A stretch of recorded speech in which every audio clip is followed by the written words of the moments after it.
Hola, ¿qué tal? Bienvenidas y bienvenidos a una nueva edición de nuestros temas del día. Les saluda Luis de Jesús. De inmediato, repasemos nuestra pregunta del día.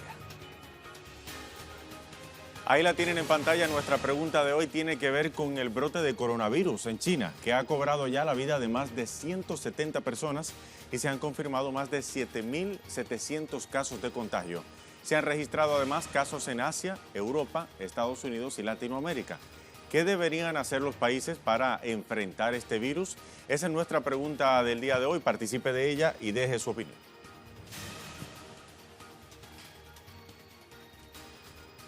La Organización Mundial de la Salud declaró hace minutos una emergencia global por el brote de coronavirus que sigue propagándose en China y fuera de sus fronteras, pese a los esfuerzos de Beijing por evitarlo. El virus ha dejado ya 170 muertos y más de 7.800 contagios confirmados. Se reportan casos en Asia, Europa y América. Este es nuestro primer tema del día. La emergencia sanitaria global fue declarada por un panel de 15 expertos tras la reunión de la organización en Suiza. La institución explicó que la rápida propagación del coronavirus conllevó a activar la medida. Añadió que las acciones emprendidas por el gobierno chino para proteger a su pueblo impidieron que esa patología, que afecta a 18 países, se expandiera a otras naciones. La emergencia sanitaria mundial implica que la OMS recomienda a todas las naciones frenar la propagación del coronavirus. Por su parte, el gobierno de la India reportó hoy el primer caso de coronavirus en el estado sureño de Kerala. Este primer caso fue detectado en una mujer estudiante de la Universidad de Wuhan, en China. Las autoridades sanitarias de la India afirman que la paciente se encuentra estable de salud y fue colocada en cuarentena para evitar la propagación del virus. Además, un total de 806 personas que regresaron recientemente de China están bajo observación también en esta localidad de Kerala. Ayer se obtuvieron 10 resultados de 20 y los 10 fueron negativos, pero hoy el Instituto Nacional de Virología informó que hay un caso positivo confirmado con coronavirus. Vamos a actualizar ahora la información en directo desde China con nuestra corresponsal Iramsi Peraza, quien se encuentra en Beijing. Ella nos actualiza en el siguiente reporte. Adelante, Iramsi. Hola, ¿qué tal, colega? Un placer saludarte también a toda la audiencia de Telesur a esta hora. Pues este nuevo coronavirus causante del grave brote de neumonía que hasta la fecha ha provocado al menos 170 muertes y más de 7.000 contagiados ya se ha expandido por todo el territorio chino y durante esta jornada la región autónoma del Tíbet confirmó su primer caso de contagio por este nuevo coronavirus. También declaró el estado de máxima emergencia y catalogó a este brote de coronavirus como una amenaza para la salud pública. Hasta las últimas horas la región autónoma del Tíbet era la única de todo el territorio del gigante asiático que estaba libre de este nuevo coronavirus que, como sabemos, se detectó por primera vez en la ciudad de Wuhan, capital de la central provincia de Hebei, y de allí se ha expandido a todo el país causando, como decíamos, alrededor de 170 muertes. El presidente Xi Jinping ha llamado a tomar todas las medidas y a estrechar las medidas de seguridad. Ha calificado esta situación como compleja y desafiante y además ordenó al Ejército Popular de Liberación colocarse en la primera línea de enfrentamiento a este nuevo coronavirus. Además, indicó que los militares, el Ejército Popular de Liberación, estará ahora mismo en la actualidad, se colocará al frente de las labores que se desarrollan para terminar la edificación de 2 hospitales especiales que se están construyendo en Wuhan, precisamente hospitales que estarán dedicados exclusivamente al tratamiento y el aislamiento de los pacientes con coronavirus. Y ya se ha dicho que cuando estos hospitales estén en funcionamiento, que se cree el próximo podría estar en funcionamiento el venidero lunes, pues los militares serán encargados del funcionamiento y del manejo de estos hospitales. Debemos mencionar que desde el domingo pasado varios contingentes de médicos pertenecientes al Ejército Popular de Liberación ya cooperan y colaboran con sus colegas de Wuhan en el enfrentamiento a este virus debido a la cantidad de personas que se han infectado y a la emergencia que esto ha representado para China. Además, también se ha conocido conocido que expertos de los Estados Unidos viajarán al gigante asiático para colaborar en todas estas tareas de enfrentamiento. No podemos olvidar que precisamente la OMS y su director general han alabado y elogiado la respuesta rápida y efectiva que ha tenido China para tratar de contener el avance de este brote y también su expansión al exterior. Por su parte, la comunidad científica china trabaja sin descanso en la búsqueda de una vacuna que pueda detener este coronavirus. Han estado haciendo diferentes pruebas, diferentes estudios, ya lograron aislar de manera exitosa la cepa del coronavirus y trabajan, como decíamos, en la búsqueda de esta vacuna, aunque han dicho que los trabajos están en un momento inicial y se podrían demorar varios meses. Pues hasta aquí la información. Nosotros, por supuesto, nos mantendremos al tanto de todos los detalles. Gracias, Iramsi Peraza, por ese reporte desde Beijing, China. Mientras tanto, Rusia cerró parte de su frontera con el gigante asiático para evitar la entrada del coronavirus a su territorio. La decisión fue anunciada este jueves por el primer ministro Mikhail Mishustin. Como otra medida preventiva, el gobierno ruso también recomendó a la población no viajar a China y suspendió temporalmente la entrega de visados electrónicos a ciudadanos del gigante asiático. Mientras el presidente Vladimir Putin llamó a mantenerse en alerta para minimizar las pérdidas humanas en caso de que el coronavirus ingrese a la nación.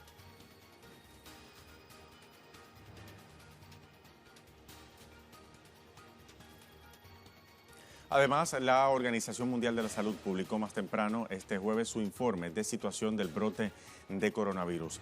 Vamos a ver las cifras que maneja actualmente la Organización Mundial de la Salud. Por ejemplo, en su último informe publicado esta tarde, de jueves, en la parte de derecha del informe, como ven, a nivel global, la Organización Mundial de la Salud ha confirmado 7.818 casos. En China hay 7.736 de ellos. Aquellos casos que son sospechosos pero que no se han confirmado son 12.167. De todos estos casos confirmados ya, 1.370 de ellos son severos. Mientras tanto, todas las muertes confirmadas hasta ahora por el caso de coronavirus han sido en China. De ellos, 170 casos según la Organización Mundial de la Salud. Afuera de las fronteras chinas, como pueden ver, 82 casos confirmados. Mientras tanto, son 18 los países en todo el mundo que han confirmado estos 82 casos.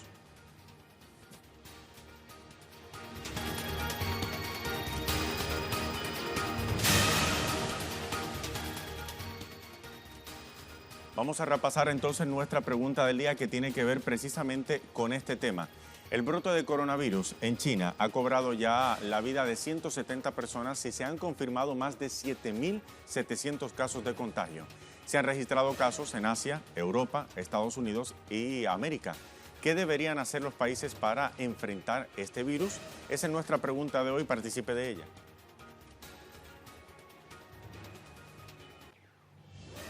Vamos a hacer una pausa y los dejamos entonces con nuestra imagen del día de hoy que tiene que ver con el caso de coronavirus. Un taxista chino cubierto con una máscara en la ciudad de Gansha debido al nuevo coronavirus que afecta al gigante asiático y a otros 18 países en todo el mundo. Con esta imagen hacemos una pausa. Ya regresamos.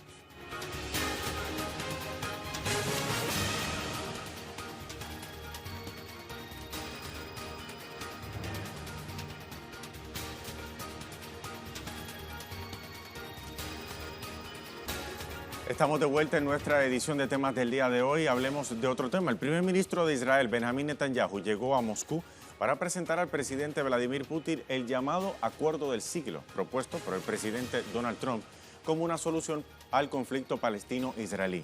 El plan propuesto contempla que la ciudad sagrada de Jerusalén sea la capital de Israel, pero deja los asentamientos ilegales bajo control israelí, lo que ha sido ampliamente rechazado por el pueblo y también el gobierno palestino.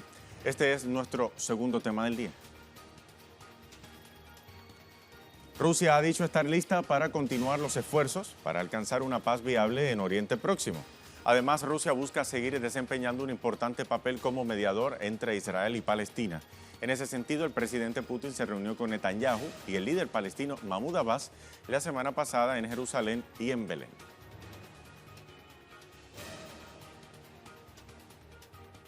Vamos entonces hasta Rusia con nuestra compañera Lisandra Andrés, que nos envía el reporte sobre esta información. Adelante, Lisandra. Sí, muchas gracias, colega. Un saludo para ti y para todos los que a esta hora se informan con Telesur. Rusia está dispuesta a reforzar la cooperación con Israel y Palestina para buscar una solución al diferendo levantino, según destacó hoy la vocera de la Cancillería de este país, María Zaharova.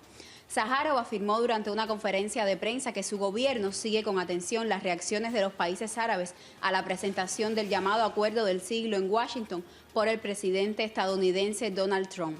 Declaró que Rusia está preparada para realizar una estrecha colaboración con Israel, Palestina y, claro está, también con los estados árabes y del norte de África, los participantes en el cuarteto levantino, es decir, Estados Unidos, Rusia, la ONU y la Unión Europea, y con todas las naciones interesadas.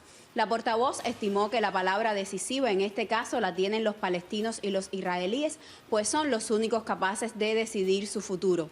También refirió que la Autoridad Nacional Palestina ya admitió su veredicto de total rechazo al arreglo presentado por Trump, mientras que Rusia buscará una cooperación colectiva para ayudar al avance de las negociaciones que pongan fin al diferendo levantino. Con anterioridad, Netanyahu, al realizar hoy una breve visita de trabajo a esta nación, se reunió con el presidente Vladimir Putin, quien al iniciarse las pláticas consideró prudente analizar en ellas la problemática regional, incluido el diferendo palestino-israelí. El jefe del gobierno israelí, quien enfrenta 3 procesos judiciales en su nación, declaró que llegó a Moscú, entre otras cosas, para esbozar ante Putin los detalles de la referida avenencia y también escuchar las opiniones sobre esa propuesta. Por su parte, Putin admitió la necesidad de abordar temas regionales, aunque también se refirió al desarrollo de los nexos bilaterales y la realización de proyectos conjuntos. Tras concluir este encuentro entre los mandatarios, el portavoz del Kremlin, Dmitry Peskov, afirmó que Rusia aún continúa analizando todos los detalles de este proyecto. También muchos analistas internacionales consideran que el llamado Acuerdo del Siglo, que no incluye la postura de todos los actores claves, está destinado al fracaso y, por tanto, ahora el objetivo de Netanyahu es buscar apoyo en otras partes con peso internacional. Esta es toda la información que tenemos por ahora. Devolvemos la señal a Caracas. Gracias, Alisandra Andrés, por ese reporte desde Moscú. Vamos entonces a información desde Damasco, porque países de Oriente Medio también rechazan el llamado Acuerdo del Siglo y denuncian un plan estadounidense sionista para liquidar la justa causa del pueblo palestino. Hicham Wanus, desde Damasco, con el informe. Hola amigos, los países de Oriente Medio manifestaron su rechazo al llamado Acuerdo del Siglo anunciado la víspera por el presidente de Estados Unidos, Donald Trump, supuestamente para resolver el conflicto palestino-israelí. Estos países denuncian que el Acuerdo del Siglo lo que busca es liquidar la justa causa palestina y consagrar la ocupación israelí, puesto que él mismo reconoce que Jerusalén es una capital indivisible del ente israelí y también reconoce la soberanía de la ocupación israelí sobre las colonias israelíes en territorios palestinos y sobre el Valle de Jordania. También promete establecer un Estado palestino futuro, desmilitarizado y también desmembrado. Hay que destacar que los pueblos de la región de Oriente Medio afirmaron que la única opción para frustrar este plan estadounidense sionista es optar por la lucha armada y la resistencia hasta poner fin a la ocupación israelí y recuperar los derechos usurpados del pueblo palestino. Esta es toda la información que tenemos por ahora. Volveremos con más. Gracias, Hicham Wanus, por ese reporte. Mientras tanto, vamos a ver en qué consiste el acuerdo entre Israel y Estados Unidos contra Palestina. El llamado Acuerdo del Siglo es una imposición que busca fortalecer la posición israelí, su ocupación y colonización de Palestina, además de aniquilar las aspiraciones de un pueblo que durante más de 71 años lucha por su tierra. Su principal objetivo es liquidar la lucha del pueblo palestino de la siguiente manera: eliminando el problema de los refugiados palestinos, permitiendo la anexión de Jerusalén como parte de Israel, fortaleciendo la ocupación israelí en Cisjordania, normalizando la ocupación israelí con los países árabes, desintegrando al pueblo palestino y sus componentes de fuerza y unidad, bloqueando y destruyendo a la resistencia palestina y sus factores de resiliencia. ¿Cuáles son los peligros más inminentes del acuerdo? Proteger los intereses sionistas en la región, anexar Cisjordania e imponer allí la soberanía israelí, tomar el control de todos los lugares santos, cristianos y musulmanes, naturalizar a los refugiados palestinos en los países árabes, sobornar con dinero a los países árabes vecinos para que abandonen las aspiraciones de Palestina, perpetuar a la autoridad palestina con poderes limitados, generar nuevos liderazgos palestinos en función a los intereses israelíes, legitimar la colonización de las tierras palestinas y de los altos del Golán de Siria, terminar con la presencia palestina en la tierra histórica ocupada en el año 1948. Vale la pena recordar también que desde el 30 de marzo de 2018 el pueblo palestino mantiene cada viernes la denominada Marcha de Retorno en la Franja de Gaza. La gran marcha inició con el propósito de exigir a Israel el cese del bloqueo impuesto a Gaza, así como demandar su derecho a regresar a sus tierras ante la ocupación ilegal de sus territorios. Al menos 348 palestinos han muerto y 7.800 han resultado heridos por la represión de Israel contra las protestas desde su inicio. Esto según datos recientes de la Organización Mundial de la Salud.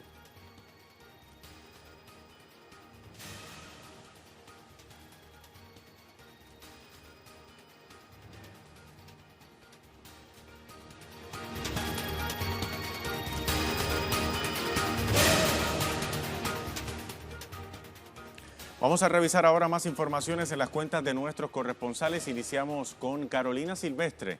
El Gobierno Nacional anunció una moratoria fiscal, la medida que permite la condonación parcial de intereses y de multas, beneficia a las micro, pequeñas y medianas empresas, cooperativas, entidades sin fines de lucro y trabajadores monotributistas y autónomos. Esto es en Argentina.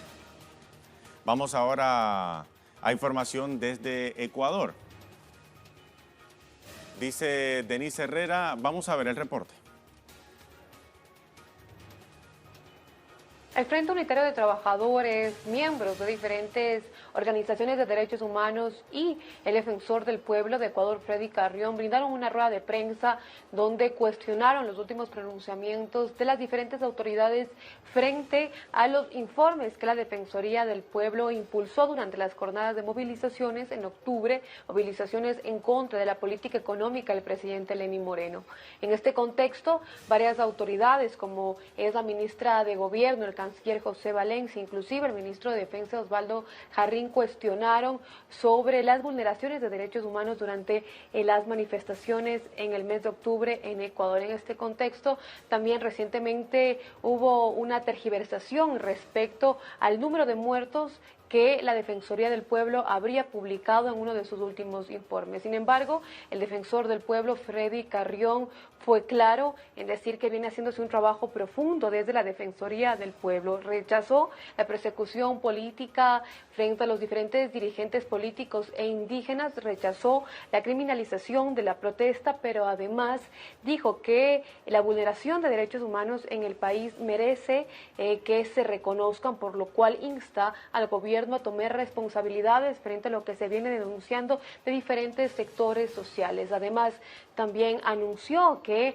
actualmente la Defensoría del Pueblo también enfrenta varios retos para su gestión. Ha dicho que rechaza también la restricción de fondos para avanzar en políticas de derechos humanos en el país. En ese sentido, el Frente Unitario de Trabajadores, junto a otras organizaciones de derechos humanos, han dicho respaldar el trabajo del defensor, pero sobre todo también instan al gobierno que pare la persecución y que terminen con los procesos legales en contra de los diferentes sectores sociales y populares.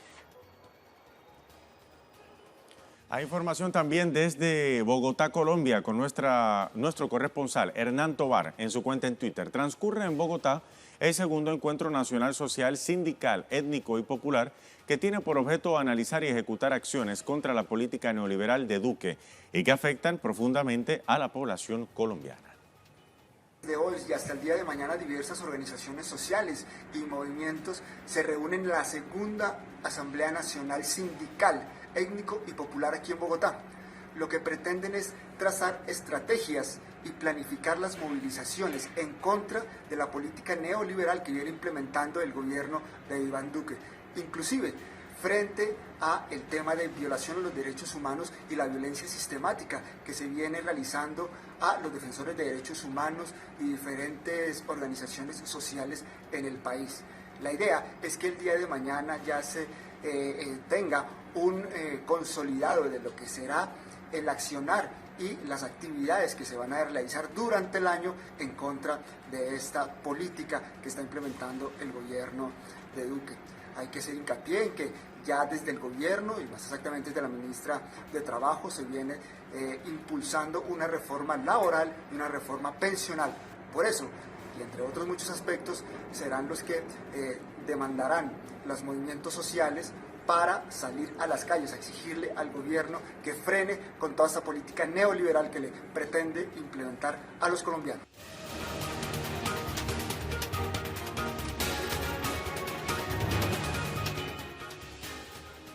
Vamos ahora a nuestro tema en desarrollo. Se genera en Brasil. Al menos 66 muertos en la región sureste de Brasil han dejado las lluvias torrenciales de los pasados días. 55 de ellos se han registrado en el estado de Minas Gerais. Nuestro corresponsal en Brasil, Ignacio Lemus, nos cuenta más. Adelante, Ignacio.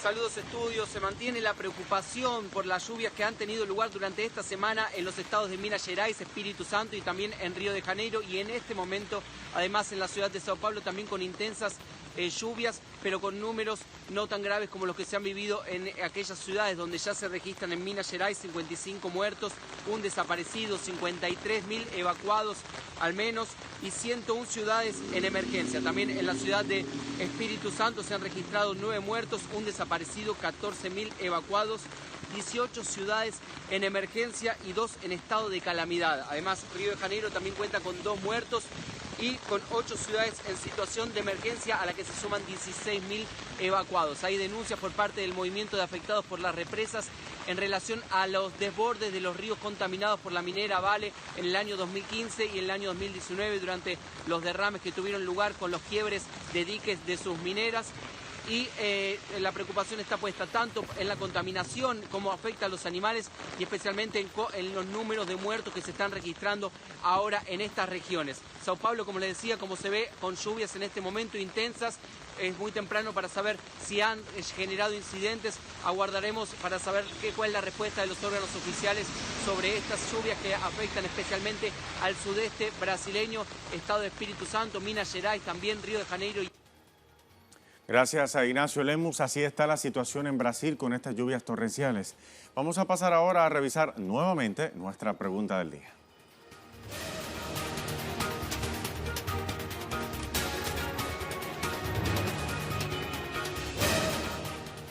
Nuestra pregunta de hoy es sobre el coronavirus. El brote en China ha cobrado ya la vida de 170 personas y se han confirmado más de 7.700 casos de contagio. Se han registrado casos en Asia, Europa, Estados Unidos y Latinoamérica. ¿Qué deberían hacer los países para enfrentar este virus? Vamos a ver qué recomendaciones tienen nuestros seguidores que responden a nuestra pregunta del día. Wilmer Castro nos dice: las industrias farmacéuticas, en complicidad con los gobiernos capitalistas, deben dejar de estar creando esos mortales virus y poniendo en riesgo la existencia humana con el único propósito de enriquecerse, y después salen diciendo que tienen la cura. Dice Wilmer Castro. Vamos a ver, Miguel Abolaño: prevención, investigación para conseguir una vacuna lo más pronto posible y más inversión en los sistemas de salud pública de cada país. No utilizar este brote de gripe para atacar China económicamente. Una sugerencia de Miguel Bolaño. Vamos a ver, José Carlos Ávila nos dice: olvidar las ganancias y articular una respuesta inmediata simultáneamente. En solitario no lo controlarán. Y una cuarta y última respuesta de Guillermo Lescano, uno de nuestros seguidores muy fieles. Y las potencias deben compartir información. Es llamativo que el presidente Donald Trump recién ahora esté por enviar a sus científicos al gigante asiático. Los 5 ojos tendrían que brindar más información. Se debe controlar aviones, embarcaciones y gente proveniente de Asia. No discriminen, dice Guillermo Lescano.